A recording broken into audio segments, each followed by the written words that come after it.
Next example, if n is the number of ways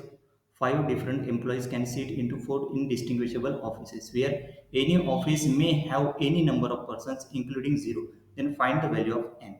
है find the value of n करना है तो इसका सॉल्यूशन देखो इसमें क्या गिवन है n is the number of ways five different indistinguishable office where any office may have any number of person so let E1 E2 up to क्या है E1 E2 up to E5 भी five different employees है office कितना है चार O1 O2 O3 O4 okay so the problem state that the offices are indistinguishable and any office may have any number of persons including zero so this is problem of distributing n equal to 5 to distinct atoms employees into k equal to 4 indistinguishable boxes मतलब offices where some boxes can be empty this type of problem is solved using the Stirling numbers form और second kind मतलब ये जो है तो ये S n j is a number of ways to partition a set of n distinct objects into j non empty object अभी इसमें method to दिया है क्या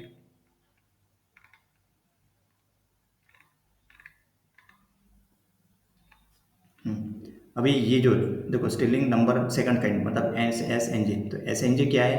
यहाँ पे number of ways to partition of set of n distinct object into j non empty indistinguishable subject since offices are indistinguishable we are interested in how the employees are grouped together not which specific office they are sitting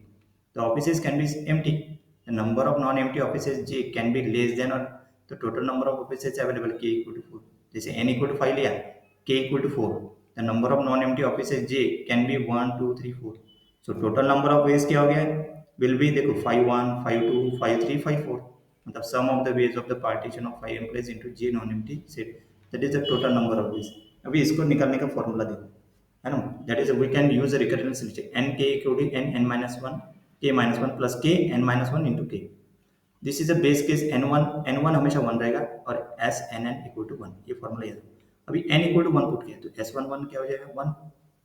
n equal to 2 put किया तो n equal to 2 इसमें put करने के बाद देखो S1 S21 equal to 1 S22 equal to क्योंकि n1 equal to 1 है ना तो S21 1 S22 1 n equal to 3 S31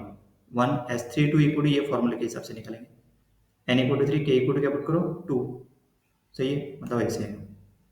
next line में नहीं है वो ऐसे हाँ देखो ये S22 1 आ गया फिर ये 3 आ गया ये S32 इस फॉर्मूले में पुट करो n equal to 3 k equal to 2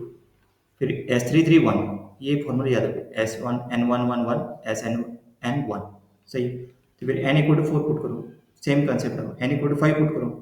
same concept लगाओ the sum of this values to find n ways तो S51 क्या आ गया 1 S52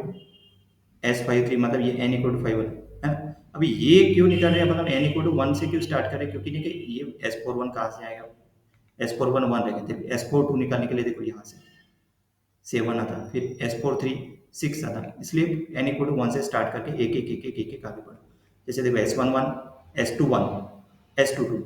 then S31 S32 S33 then 41 42 43 44 then 51 52 53 54 यही तक जाना है ना हमने उसके आगे जाने की जरूरत नहीं है पुट कर दो यहाँ पे देखो पुट कर दे तो 1 plus 15 plus 25 plus 10 that is equal to 51 so let's verify the मतलब ये आगे 51 उसका फाइनल आंसर हो गया ये तो जी आपने 51 अभी यहाँ पे वेरीफाई किया है S15 equal to 1 all 5 employees seat in one office the other 3 offices are empty मतलब E1 E2 E3 देखो एम्प्टी एम्प्टी एम्प्टी मतलब पूरे 5 एक ही इसमें है चारों में से यस 5 टू मतलब 15 5 employees are divided into 2 non empty groups so these two groups occupy 2 offices and other 2 are empty जैसे E1 और बाकी 4 तो S53 25 है 5 एम्प्लॉइज मतलब divided into 3 non empty groups this 3 groups occupy 3 offices मतलब देखो E1 E2 E3 E4 E5 और एक एम्प्टी बाकी अभी 4 ही इसमें करेंगे 5 में से 4 that is 10 ways the sum covers all possible distinguish given the problem constraint तो final answer is 51 sum of all this way that is 51